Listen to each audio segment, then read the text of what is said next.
Most dogs don't speak to us with sound as often as we think. They speak through presence, through where they place their body, through the way they enter or avoid a space when nothing obvious is happening. These signals are easy to miss because they don't interrupt us. They don't demand attention, and they don't look dramatic. But for a dog, they are deliberate choices shaped by emotion, memory, and trust.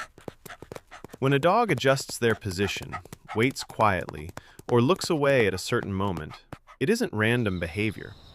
It's a form of communication that assumes you are paying attention, even when you aren't. This kind of communication exists in the background of daily life. It happens while you're on your phone, while you're thinking, while you believe nothing meaningful is being exchanged. Understanding these silent signals doesn't require training knowledge or correction. It requires slowing down enough to notice that your dog is already talking to you, just not in a way that competes with noise. When a dog positions their body near you without touching, they're not hesitating. They're orienting.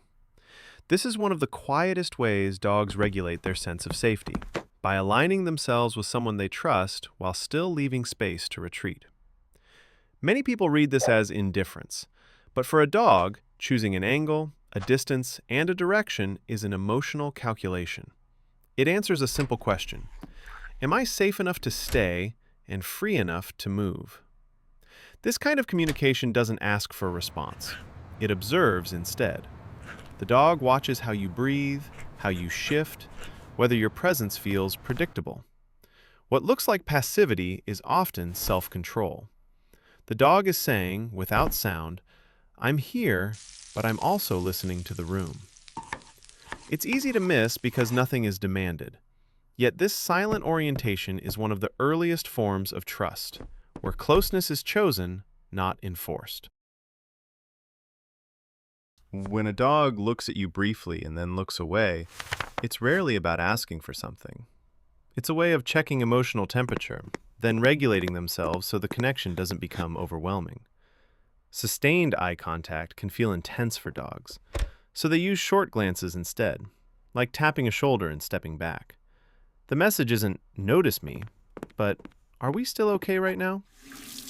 Many owners mistake this for avoidance or insecurity. In reality, it's often a sign of emotional balance. The dog is keeping the connection light enough to stay calm, rather than pushing it until it becomes stressful.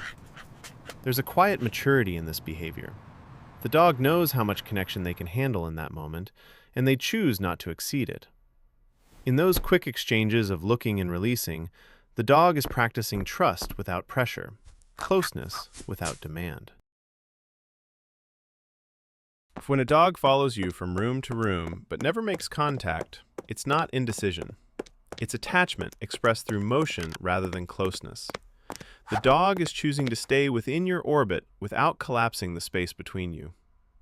This kind of following is quiet and adaptive. The dog adjusts speed, pauses when you pause, and stops short when you stop. What matters isn't arrival, but synchronization.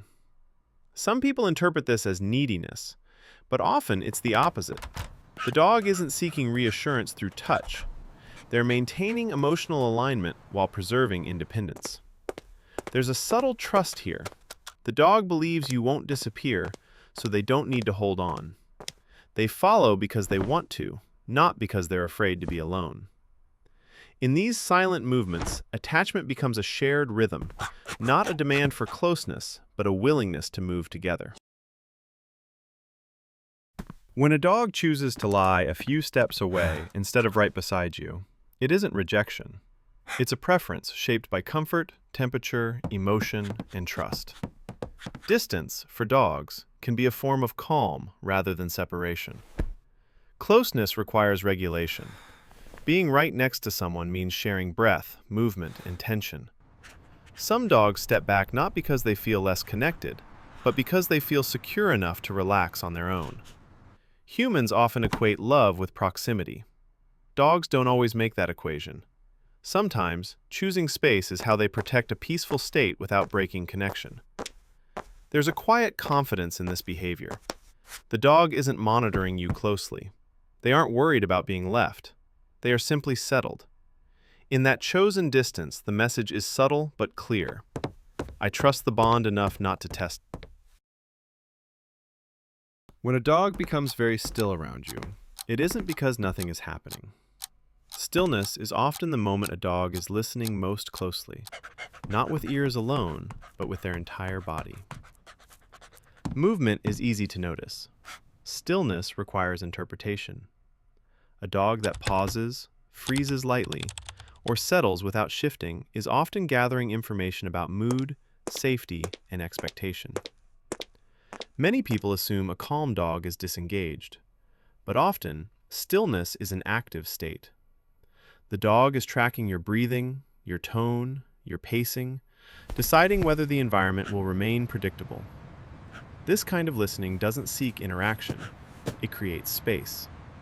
The dog is saying, "I'm here and I'm paying attention," without needing to interrupt. In these quiet pauses, communication deepens. Nothing is exchanged outwardly, yet understanding is being negotiated moment by moment. Dogs rarely change how they feel all at once. Instead, they adjust in small ways. A shift of weight, a subtle turn of the head, a paw moved just a few inches. These micro-movements are how a dog fine-tunes their emotional state in real time. To humans, these changes look meaningless, but for a dog, they are deliberate. Each adjustment is a quiet test of comfort. Is this position better, or should I change again? This isn't restlessness, it's calibration. The dog is responding to invisible cues, your posture, the energy of the room, a sound that barely registered for you. What's important is that these movements are reversible. The dog isn't committing yet. They're staying flexible, emotionally and physically, keeping options open. In these small shifts, the dog communicates something precise without urgency. I'm adapting to you, moment by moment. When a dog turns their body or face away from you, it's easy to assume they've lost interest. But for many dogs, turning away is a signal of trust, not disengagement. It means they don't need to monitor you closely to feel secure. Direct orientation requires attention and energy. Turning away releases that effort. The dog is choosing to rest in the assumption that nothing threatening or unpredictable will happen behind them. Some people interpret this as avoidance, yet avoidance is tense and alert. This turning away is soft. The body stays loose. The ears still register the room. The connection remains, just without visual pressure. There's an emotional generosity in this behavior. The dog is allowing space without breaking the bond. They're saying, "I don't need to watch you to stay connected." In that moment of looking away, trust becomes visible, not as closeness, but as calm confidence in the relationship.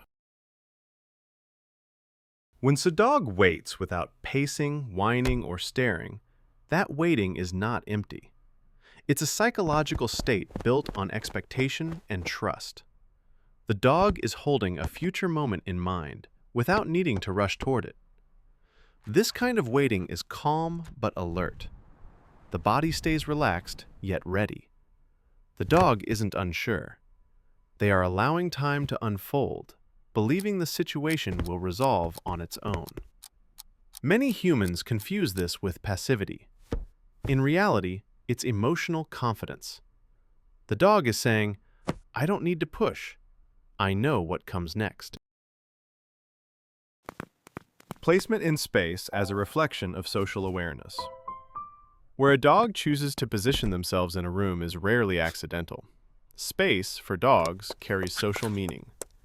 By choosing a spot near a doorway, behind you, or slightly to the side, the dog is mapping relationships, not just resting. This placement reflects awareness. The dog is tracking movement patterns, predicting transitions, and staying connected without being intrusive. It's a way of belonging without claiming. What looks like habit is often social intelligence. The dog is saying quietly, "I know where I fit right now." Over time, the quiet things repeat. The same glance before settling down, the same distance chosen each evening. the same pause before following. These patterns aren't habits anymore. They become a shared emotional code between you and your dog. Nothing is taught directly. Nothing is explained. Meaning forms through consistency. The dog learns how you move, how long you stay, how the day usually ends. You learn, often without noticing, what their silence feels like. This code doesn't demand attention. It works precisely because it stays unnoticed, holding the relationship steady beneath everything else. Once you begin to notice these quiet signals, something shifts. The relationship stops being about managing behavior and becomes about recognizing presence. Your dog hasn't changed. What changes is your ability to see the conversation that was always happening. In that shared silence, communication doesn't get louder, it gets clearer. And slowly, without effort, understanding takes the place of assumption.